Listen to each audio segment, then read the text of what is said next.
Our next speaker is driven all the way down from Prince Albert, Saskatchewan, to share a story of love and loss.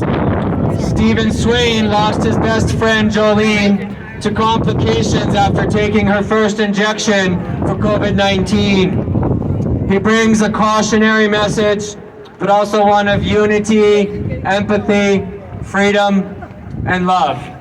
Please welcome Stephen Swain.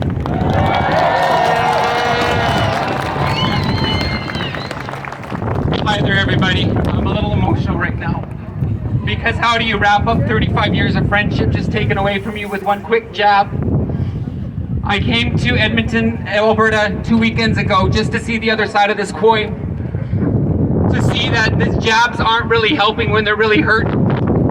Because on October 13th, my best friend of 35 years took her first shot. And then 4 days later, my best friend was taken from me. So how do you measure up 35 years of friendship just taken away from you like that? This woman, this beautiful woman, her name is Joleen. And one day, Jason Kenney, Scott Moe, and all the premiers across this country and Justin Trudeau will utter her name. She left 4 beautiful children behind. A 21-year-old, Ty, a 17-year-old, Ian, an 8-year-old, Callie, and a 4-year-old, Jessa. And it is my duty to stand up for them now. I was scared to speak out publicly because I tried to early last year. But when I started speaking out publicly about COVID, they came for me.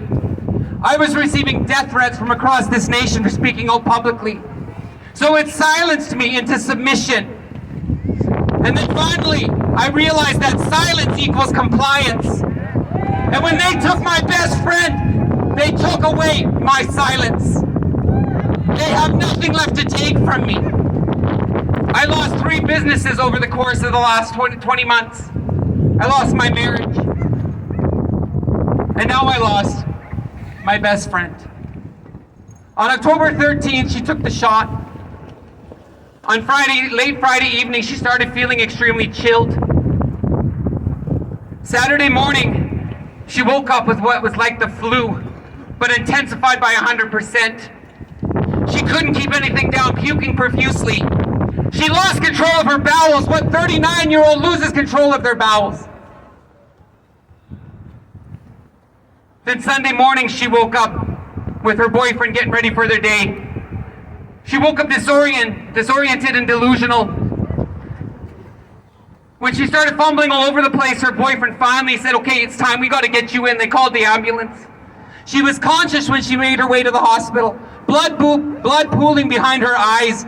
Signs of a stroke. Those beautiful emerald green eyes hidden by blood. She had unexplained bruising all over her body. Her mother said it was like feeling marbles all over her body. Now it is time that we come and stand up as the human race. And secondly, as Canadians, no longer being lost in our identifiers. No longer being lost in our sexualities, genders, and religions. Because at the end of the day, we are the human race, and I love every single one of you regardless. I will not shame you if you've taken this shot. I will love you no matter what. The way she loved me. Me and Kristen were Joleen's best friends. We were like the 3 musketeers. And this last summer, we spent pretty much every day at the lake together. And I believe Creator gifted us that time with her because He knew that her soul served a purpose. And I see that her death will not be in vain. Remember, her name was Joleen. Kristen, her 4 kids are my godchildren. This is one of my best friends, Tyler, holding up the picture, and my friend Selena. When I made it to Edmonton 2 weekends ago, I wasn't planning on speaking. But when a pastor ran into me behind the Ledge building, he seen me holding up her picture, and he asked if they could pray for me. So they prayed over me. And then I got over to the other side of the Ledge grounds, and one of the organizers of the rally seen me hold up the picture and asked if I'd be willing to speak. And I had fear inside me wanting to cripple me. And that's where they're winning. We cannot let fear prevail. We must let unity and freedom and love prevail. That's how we heal. Early last year, I got addicted for a brief time in history there where I got addicted to opioids and to methamphetamines. And in 6 months, I lost 70 pounds in 6 months. And if it wasn't for her and Kristen, I wouldn't be here today. On July 9th, I quit the drugs. And I found a way to go into me and heal. It is love that conquers all. Not fear, not violence, not control. I stayed silent for too long. All I see is beautiful faces out here. I don't see jabbed or unjabbed. I see one collective group of people. It is time that we tell the politicians they work for us. I want everyone who is complying right now, whether you're law enforcement, to see her face. If this was your daughter, your best friend, your cousin, or your sister, you'd be doing the same thing I'm doing right now. So when it hits home to you, and I know it's going to hit every single one of us one day, and it's sad that we are going to see too many people fall that we love. And I let my science be my compliance until I lost her. And now I got to stand up for her. And her 4 children.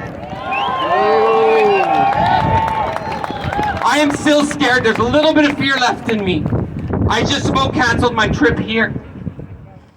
It felt like the darkness was trying to take over. And Kristen, I got a hold of my best friend, and I got a hold of my friend Celine and my friend Tyler, and they said, you get your ass down there.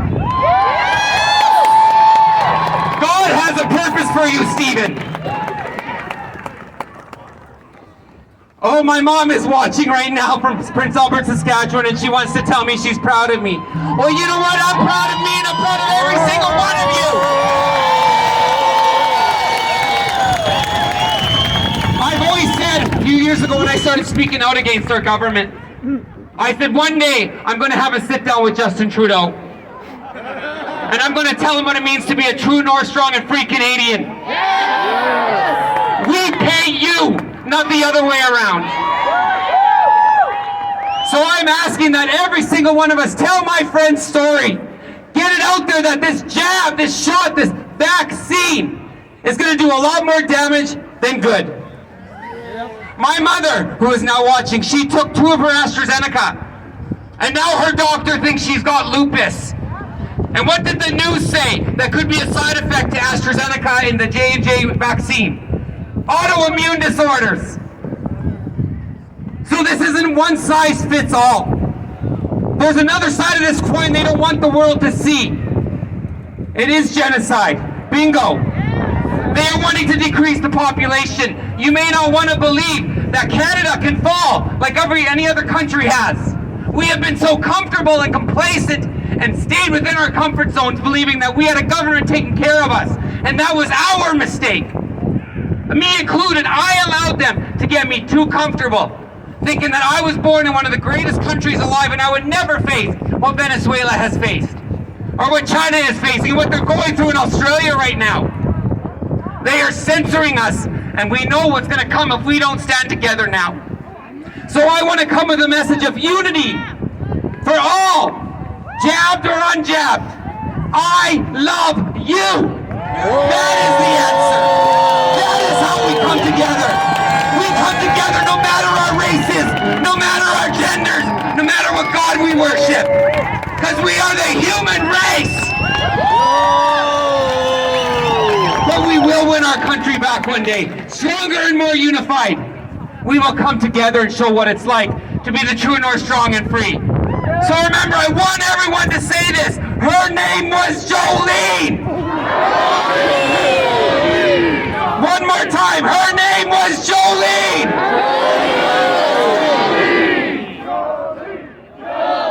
Joleen. Joleen. Joleen. Joleen. Joleen. Joleen. Joleen. Sorry, you guys are making me emotional right now. Thank you. I wasn't expecting to be a public speaker. I wasn't expecting to be out in this crowd.